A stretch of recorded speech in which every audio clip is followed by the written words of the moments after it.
Welcome to the first episode of Rad Dads. I am so humbled that you would take the time to tune in and listen to these special interviews of dads from all different types of backgrounds who are following the way of Jesus. I'll be going back and forth interviewing dads who have kids of varying ages, such as a new dad, dad of elementary kids, dad of college kids, to also interviewing dads with specific family makeups, like a dad of all girls, or a foster dad, or dad in a blended family. My hope is that these interviews would be a new tool on your tool belt to listen to during your week and to be encouraged that we are all going through this together as dads as we do our best to raise our kids in the Lord. This episode is brought to you by the Bible verse Proverbs 27:17, which is also our theme Bible verse for this podcast. As iron sharpens iron, so one man sharpens another. Grab your coffee, let's get started. All right, welcome everybody. I'm really excited to have our first guest here today for the first episode of Rad Dads. So the beginning of our podcast will always look like a little scouting report. And so doing my homework on our interviewee. And so he would never say this up front, but I'm just going to let you know a little bit about him before we get into the interview. So our guest is author of 4 books. Senior editor and director of communications for the Gospel Coalition. He's written for the Wall Street Journal, the Washington Post, Huffington Post, CNN.com, Christianity Today, and many other publications. Also a graduate of Wheaton College and UCLA, and is an elder at Southlands Church in Santa Ana. And a little special addition to this too is I asked somebody that he knows if they could describe him in 4 words, what would they say? And they said, wise, patient, steady, and brilliant. Oh, wow. Any guesses who that is? No, but I love them, whoever that is. That's your wife. You do love them. Oh, okay. So, she loves me. Yeah, I thought that would be a treat. So our guest today is one only Brett McCracken. So welcome, Brett. Thank you, Micah. Thank you. And this bio is embarrassing with when you name all those things, but really I know you from just church and small group, and we've known each other for a few years, so it's fun to be on your podcast. Yeah. Guest number 1. I was thinking it's been 7 years since we've known each other, yeah. And it's a privilege to say that more than all of those things, I know you as my friend and, yes. and literally my neighbor down the street. Right. I walked here this morning. Yeah. And then also Brett was one of our mentors for our wedding or premarital counseling, yeah. And my first small group leader at Southlands Church, where he continues to pastor at. So the interview will kind of be more so about you, Brett, at home. Who is Brett McCracken at home? So you can kind of give an intro of that to start us out. Who is Brett McCracken at home? Well, I'm husband to Kira. We've been married for 10 years this April. We're celebrating 10 years. Congratulations. Which is crazy. And in those 10 years, we've had 3 children. Chet, who is 4.5. Ira, who is 2.5. And then Helen, our little baby girl, who is 8 months old. So life at home is just full of parenting young children, which is wild and hectic, and we have a small little house, which makes it even more, wild. There's just no room for all the hubbub and all the toys, and the boys share a room, and so life is full on that front, and I work from home too, so that adds a dimension, that's complex at times. Mm-hmm. Both Kira and I work from home, so balancing that with having the kids around a lot has benefits and challenges, of course, but we can talk about that if you want. Yeah. But that's a summary of my home life. Brett McCracken at home. Mm-hmm. What would you say right now? Do you feel like you guys are, as far as, where you're at with parenting and the age of your kids, do you guys feel like you're surviving, just staying afloat, or thriving kind of on that pendulum? Where do you guys feel like you fit in there? Yeah, it kind of goes, it goes in waves of sometimes it feels like survival, and especially like when all three of them are sick. Like a few weeks ago, they all had RSV, and it was we were both really busy at work, and Kira was in the midst of a job transition, and in moments like that, it does feel like survival, just kind of, sinking, and you're just desperately trying to like get above water and catch your breath before you have to go down again. But then there's other times where it's sweet and the rhythms are working and everyone is flourishing, it seems, and it's still not easy. It's not a cakewalk, but so yeah, I would say it ebbs and flows.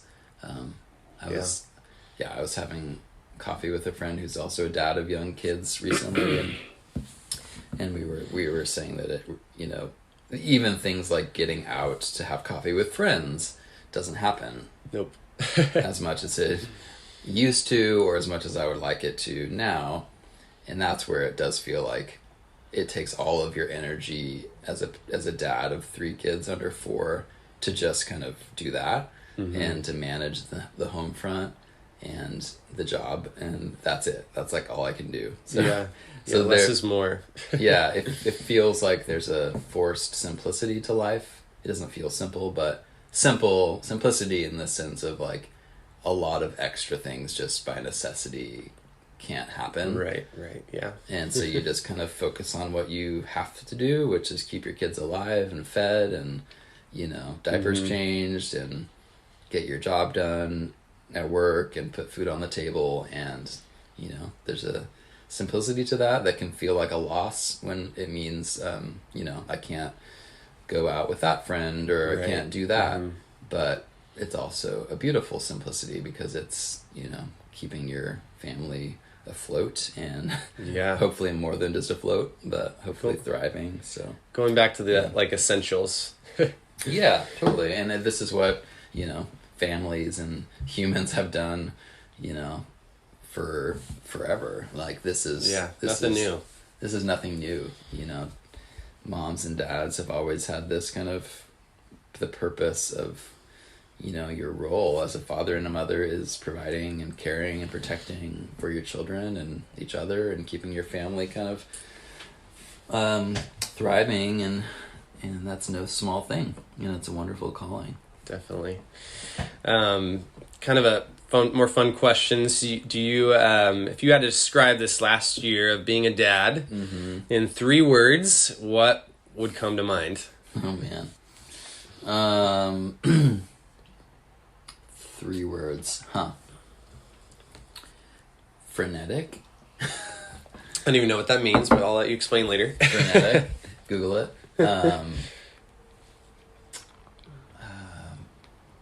Joyful and exhausting. Yeah. Yeah. I don't think you have to explain the exhausting part, but what does frenetic mean? Frenetic is just kind of like chaotic. It's another word for chaotic. Yeah. Just like, but the pace, you often use frenetic, like I have a frenetic pace where it just feels like a constant hustle and a constant like catching up. And that's what this year has felt like, I think. It's just like, you're always just like, well, with kids, it's like, okay, just when you're like done cleaning up from breakfast, it's like almost time to like get lunch going. And then once things are cleaned up from like one like explosion of toys in the living room, then another kid wakes up from a nap and gets other new toys out. So it's just always this cycle of like this roller coaster you can't quite get off until the end of the day. And even then you're exhausted. And Kira and I like looked at each other yesterday and just had this moment of like, we are like, this is our life for the next 5 years at least. Like this is it's exhausting and it's frenetic and yet it's joyful too. And that's the paradox of parenting. It's not easy and it wears you down to the bone in ways, but it also gives you a new, deeper level of joy, I think, also. Yeah. I feel like me and my wife Cosmo have mentioned that, even when we think about the day and how it's gone, and there's been moments where we've been so frustrated and whatever's happened with our kids, we always go back to the moments like, but do you remember when they did this? And they laughed and they did this funny thing. And that's what we always end up talking about at the end of the day, and just how much, man, like, it was worth it. Yeah. Like, and we loved it. And that's the thing you'll remember too. You won't remember the hustle, probably. Or maybe you'll block Hopefully it. not. You'll block it out. You'll remember those sweet moments, and Yeah. So Definitely cool. And then something I want to kind of, begin with the first episode is a portion on our episode called the majors and the minors. And so the majors would be, what are the things that you feel like you've learned are kind of the bedrock of your parenting and fatherhood, of like, these are the most important things, but also what were kind of the minor things that maybe going into parenting you thought, oh, this is going to be super important, I have to do this, but you found out, well, that actually wasn't as important, such as, I'm going to start my 2-year-old in training for the NBA at 2 years old. You're like, oh, well, maybe that's not as important. So the majors and the minors, what's most important? What things have you learned that kind of have not been as important? That's a good question. I mean, things that come to mind for the majors, one is just making clear my love for my kids, and even the word, making sure I say that often, like, I love you. Like, not every family has that, where that word is spoken, and where that reality is made clear. And so that's, since Chet was born, with each kid, that has been a big priority for me, is just like being very obvious and clear and direct in like communicating love. And then presence, which goes with love. Being present is like a tangible outworking. You can say the word all day long, like, I love you, to your child, but if you're MIA from their life, those words don't mean much. Words don't mean much. So presence is huge, and being intentional about getting time with each child, each day. That's something that I try to do, like, is just have like a moment where, like, whether it's reading a book with each child or just like cuddling with them or playing with them. Doesn't have to be super long. No, just something. And then in terms of other majors, the other one that comes to mind is just church and the life of knowing Jesus and learning about Jesus. So that is a foundation for our family, and so it means prioritizing church every Sunday and making that a rhythm that they just grow up knowing is kind of a non-negotiable. And then but then just in the household, like reading Bible stories and singing every night before they go to bed. We sing the doxology. Cool. Chet and Ira both know the words to it and sing along, and praying and things like that. So a kind of spiritual center grounding is a major, I would say. And don't you have a chair in your house that they know that if Daddy's in his chair, like, he's getting time in the Word, right? Yeah, I mean, it's my like idealistic. It doesn't happen every day. Like, my ideal morning is I feed them breakfast to the point where they're satisfied, their needs are met, and then I sit in my reading chair and like do my like daily Bible reading within like in the same room as the kids, so that they can see me and I mean, what's funny and sweet but also kind of annoying is one of them will always like climb up on me and like want to like get on my shoulders, and it just makes like it makes Bible reading less ideal, but they see you, they see me do it, and they know, and I say, like, Daddy's reading his Bible, you can play with me in a little bit, but let's and even Helen now, like, I'll put her in my lap and I'll like have my Bible open, and the liability there is her little hands grab the Bible pages and not that one, easily rip it out, and not my study Bible. But a Bible that's tattered and ripped because of children, that's not a bad problem to have. So so those are the majors. In terms of minors, like, you go into parenting with like in the modern world, things like screen time are big, and I remember when Chet was born, like, Kira and I had these very like like, it was a big thing in our mind. Like, Yeah. we're not going to let, like, Right. Yeah. Chet watch anything until he's, like, 5 or Right. whatever. Well, that kind of goes out the window. Or it kind of went out the window very soon when we realized, like, you know, realistically, like, to have times where, like, you can just let your child watch, you know, Daniel Tiger or Bluey or a show that's innocuous and not going to warp their minds. Like, that's not a bad thing. And it gives you a minute to breathe. It gives you a minute to breathe, and parents need that. And so obviously screen time is still an issue, and as they grow older, I think it'll probably become more of a, like, major maybe, but that's one thing. And then, like, I also remember, like, thinking, like, have idealistic thoughts about, like, rhythms that I wanted to do, where, like, I took, you know, Chet, like, to, like, a coffee shop once a week for, like, daddy, like, you know, daddy Chet coffee, and, like, get a cookie or a pastry. And I had, like, ideas in my mind that would be, like, a weekly occasion thing, and that just didn't happen. Right. And, like, so I think it's those idealistic like, wish list items that you quickly realize in parenting that it's just too frenetic, it's too chaotic to, like, keep up some of those above and beyond rhythms. Right. And if it happens, it's still great. time. But it's more of it's more of a, like, ad hoc kind of just like on occasion thing. Right. And being spontaneous is also good. And, like, when you have an extra afternoon or something and you want to, like, take your child to a coffee shop, like, I'll do that. But, right. Yeah. So, yeah. But it I feel like it turns into even the, like, raking with daddy outside. I know your kids love to be outside and work with tools with you. Or inviting them into what the rhythms of life already are. Yeah. That's been something that has been fun to see.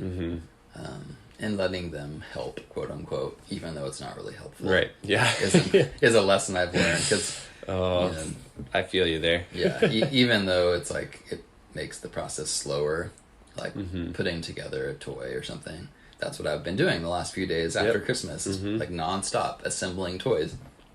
And to have Chet and Ira want to, like, be there and help, I mean, it makes the process more complex, like, because inevitably they'll, like, take a piece, like a screw, and run off with it, and I'll be, like, missing a screw, which happened. But I mean, but then the upside is they're doing something with daddy that's teaching them things. And just being with you. And they're just with me, and they love it. And that, I mean, to go back to that major idea of presence, I think that's just, again and again, that's the thing I come back to, is, like, just being present. And, you know, you read any book about, from a, like, therapist or psychologist point of view in terms of parenting, and that is just such a huge thing, is, like, the difference in outcomes for kids who have an absentee parent versus two present parents. It's just, you know, you can't argue with the data on children thrive better when they have present parents. And so that's hard. That's hard to, I feel like that's one of the biggest challenges, though, as a parent. You already have your list of things you need to do, including the things for them and with them. But there's also how you want to do it. And so you have to, like, almost throw it out the window and just realize, okay, what's the purpose? What's the goal here? Is just, like you said, just being with my kids. And there's obviously limits to how much time you can give to them, because you know, especially when you work from home and you have a job and you have to be on your computer doing your job, that makes it really difficult, because if Chet or Ira are, like, in the same room as me and I'm on my computer, they're gonna be like, Daddy, can you, like, stop working and come play with me? And I maybe, like, part of me would want to, but I just can't, because this is Daddy's job. I have to work. And so you have to draw lines with, like, there's only so reality. much the reality of life, and earning a paycheck means you can't give 100% of your time to being present with your kids, but I think the blessings outweigh the costs of, like, working from home. You know, even though it's harder sometimes to, like, tell your kid 10 feet away, like, I can't play with you, but like, but they know you're there. and they don't understand, like, it's just like, why can't you just put down your computer and play with me? But the benefit of that is, like, when I do finish a task, and I'm like, I have a break in between my tasks at work, I can just like do a little short play activity with them. Yeah. And that's something dads, a generation ago couldn't do, because they would go off to their office with their briefcase and not see their kids until dinner time. And a lot of modern dads who have remote work, they have more flexibility to kind of break up their day with little touch points, with their kids, little moments, like, whether it's picking them up from preschool or taking them out to lunch or going on a walk, getting some exercise together. That's all stuff that I get to do because of the way that my work is structured. So, Brett, how do you prioritize being a dad while also managing all the other hats you wear on a weekly basis of writing your books and with the Gospel Coalition, being an elder at Southlands? You got a couple hats. So how do you kind of prioritize that with being a dad on a weekly basis? Yeah, it's super hard. And, to be honest, I think one of the realizations I've come to is that I can't do it all. I can't do all four of those hats with excellence and giving it my all. And so you just have to come to peace with that and give grace to yourself that, like, for this season, I'm probably not going to be writing another book. Maybe if something changes in terms of the pace of life with the kids lets up, or I don't know, maybe I can do that again in the future, but just right now, it's probably not going to happen. So I've come kind of to peace with that. And you just have to think about, okay, what's a non-negotiable of all those hats? Like, I know being a parent is not something I can't do that poorly. That's just not an option. Not an option. These are three souls who have no one else in the world who is like as invested in shaping their souls than I am as their father. So I can't deprioritize that. And then my job is the other one. Like, I can't really like just slack on that because I want to like do all these other things. So because of those two are kind of the rocks in the planter, so to speak, the other ones, like being an elder, I would say in this season of life has been a challenge because I only have so much extra time to give to it. And so it's really just like the bare minimum of what that means. And I've been honest, and with John, they knew that coming in. Yeah, we we're all kind of transparent about that as an elder team, like the McCracken. Brett and Garrett are in a season of life where it's just not conducive to like hosting a lot of like church functions at our house or going out to coffee with members of the church often. So yeah, I think the way I handle all the hats is just recognizing that in certain seasons, some of them are going to be a little bit lower in the priority. Not that they aren't still prioritized to some degree, but so that's what I would say. Yeah, knowing what's higher up. On the pyramid. Knowing you can't do it all at 100%. Right. So it's okay that like some of them you do, at 80% or different percentages of what you ideally. You have the ideal of what you want each of those roles to look like, and then you have the reality of what you can actually swing in your life. So yeah. We are coming up on the new year, whether you knew it or not. A couple days, a week or so. So what things do you feel like you and your wife, as you reflect back on the year, you feel like you've done really well in parenting? And then looking into the new year, what areas do you feel like, man, we kind of want to change this or do this a little bit differently? So again, things that you feel like you've done well, and the other things that you might want to change. Yeah, good question. I'll start with what I'd like to change would be, and we touched on this earlier, but like the screen time, with 3 kids, like I think we both, Kira and I would say, like we rely on turning on a show a bit too That's your first kind of... It's kind of our first, like, when there's chaos in the house and the boys are, like, running around and we're like, at our wits' end. Yeah. Or we're trying to work, or just we're trying to do the dishes or do whatever. Like, it's kind of like, okay, turn on a show that'll, like, occupy them that'll buy us 20 minutes.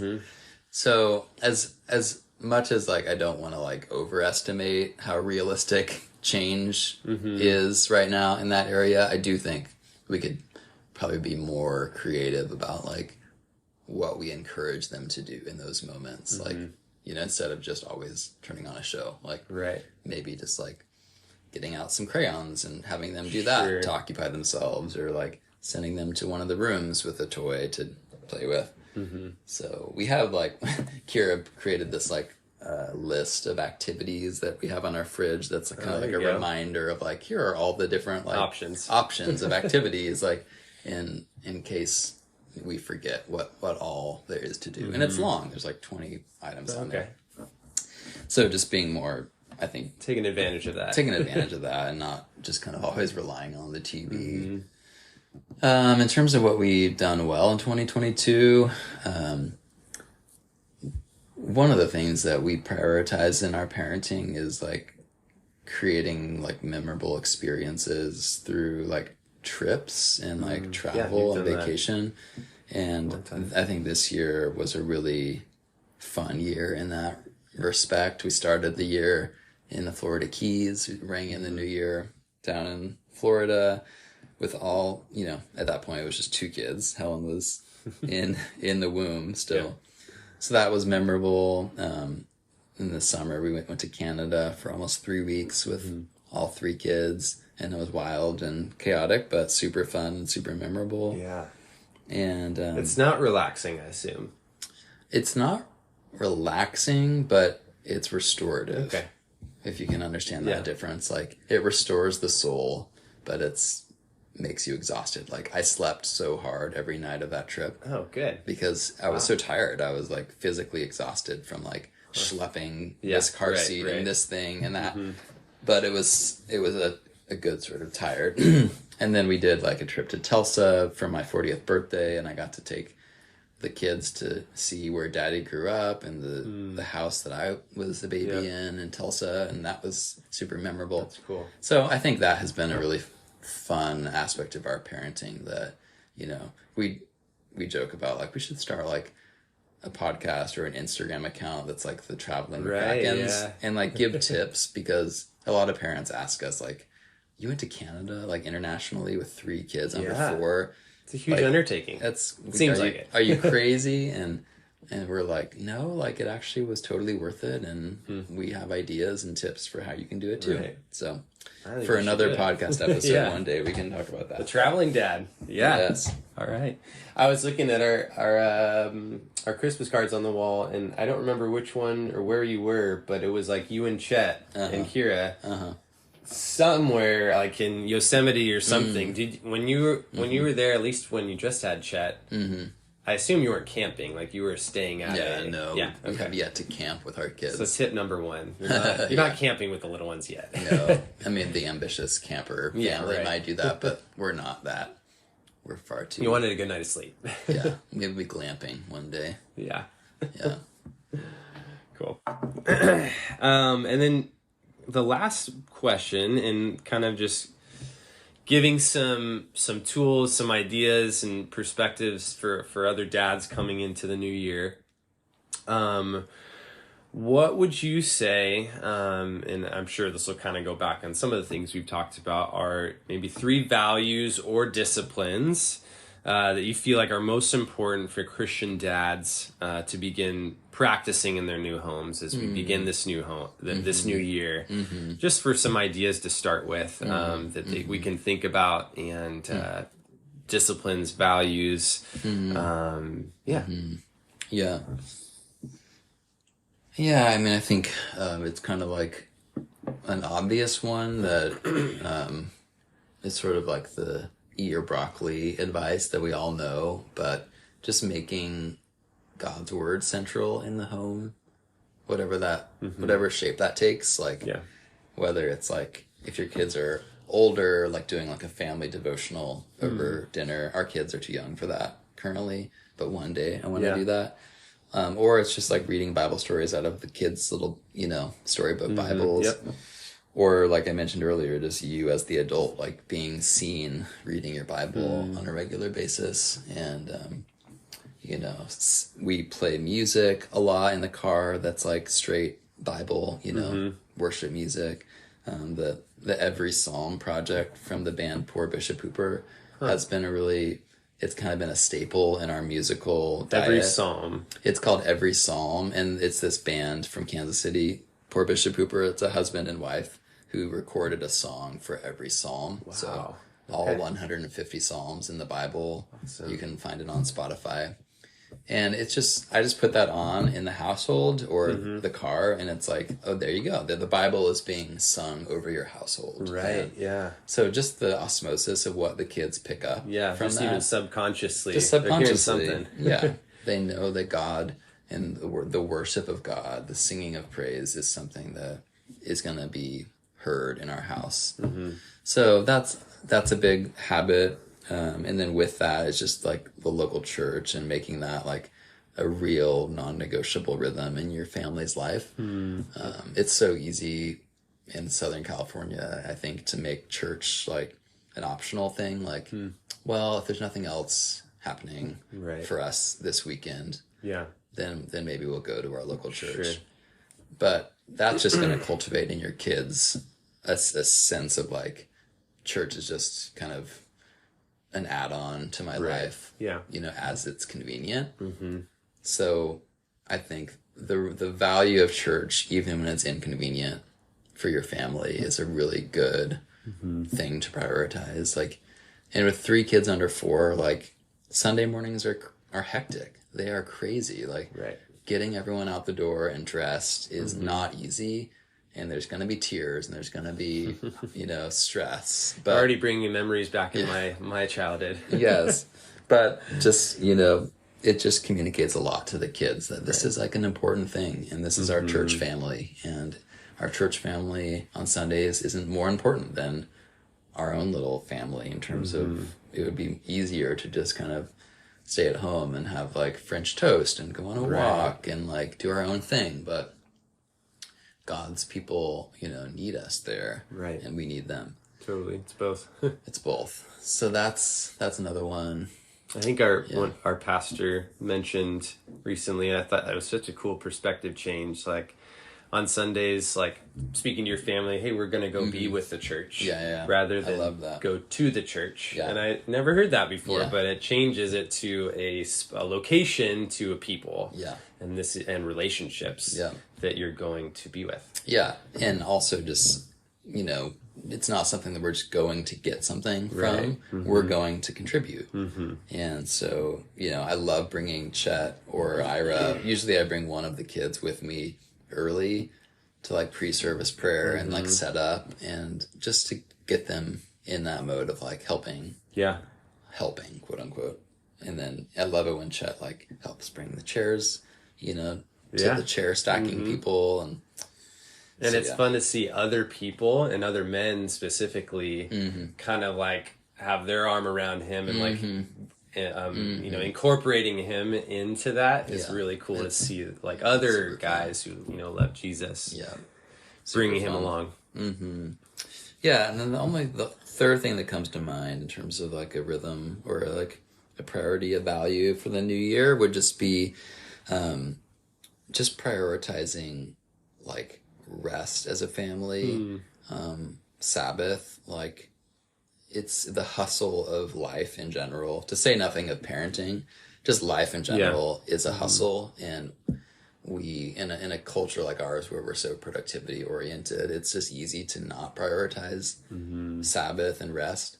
And then when you have kids, it just makes it even harder because there's always something you could be doing, cleaning up this, doing laundry, whatever. And I think for the health of your family, like having a day where everyone is just in a kind of restful mode and it's like play, like what can we do? What can we do that's fun together? Saturdays is our day for that. And, it's like Saturday mornings are so special, for us, because it's like, what do we want to do as a family? Do we want to go to the back bay and go on a walk? Do we want to go get a donut? Do we want to just play outside, go on a scooter ride in the neighborhood? And so I just think that that's like such an important value for a family, is just Sabbathing together. Right, yeah. And communicating to your kids that life is not just all about checking things off a list. Right. It's about resting and enjoying each other. Rest? Yeah, I know. So you guys are pretty protective though of that day, typically, right? You have to be, yeah. It's in order to have a meaningful Sabbath, you have to like sacrifice good things. Like you have to be willing to say no to like a social engagement invitation, or whatever. Even like church things, like I like asked permission to be released from like Saturday church things a few years ago, because it's my only possible day in the week to do nothing and to have no commitments, because I work Monday through Friday, and then Sunday is kind of a work day as an elder. And so you have to be protective of it. And like everything in life, like if it's good and it's valuable, you have to kind of protect it and kind of fight for it. You have to fight for it, and you have to kind of have a perimeter, like a moat in a castle. Yeah. That you like, literally you're on kind of the defensive, keeping things from encroaching upon it. Right.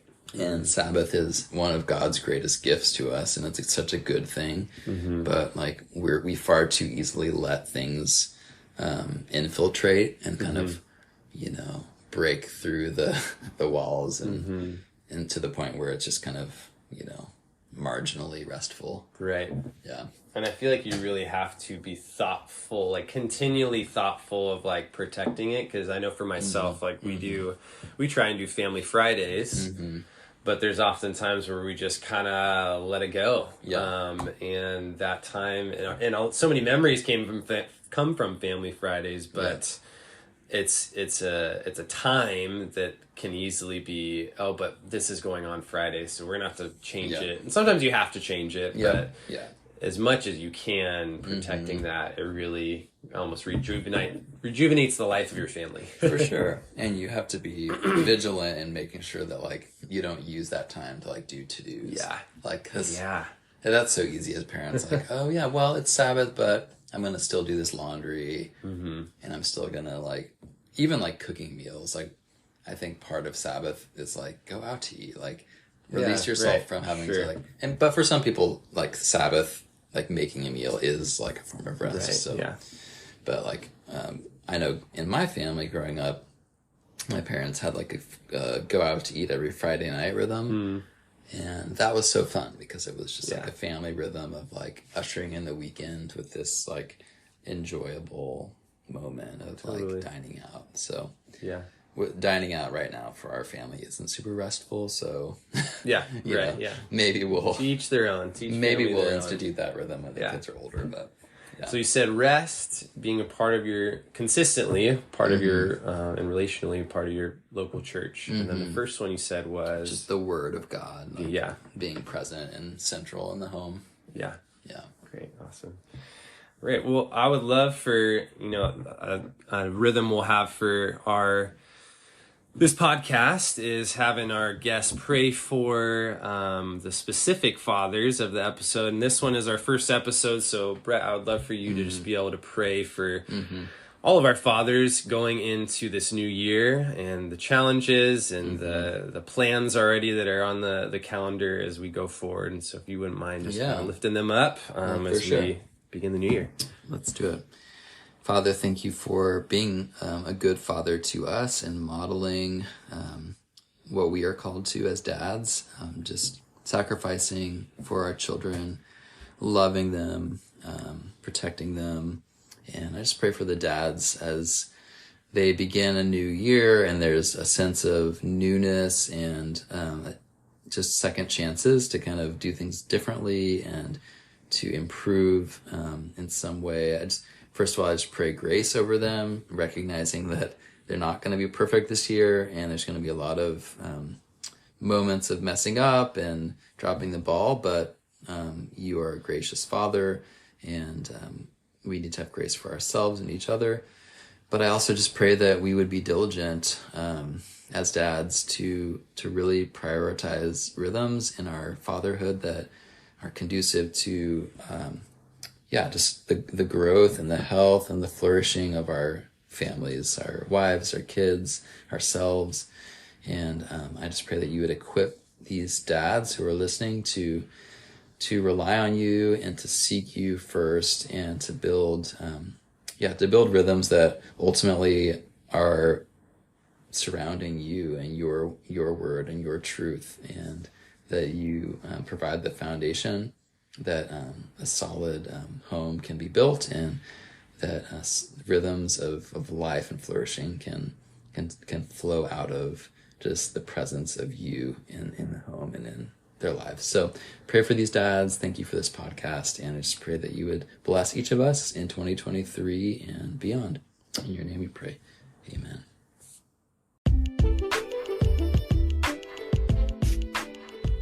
Thanks again for tuning in, everyone.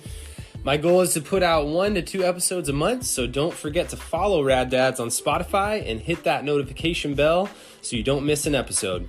If you enjoyed the interview, share it with a dad that you know that could use some encouragement and sharpening in their discipleship to Jesus. This is Mike Sherman, and I will see you next time on Rad Dads.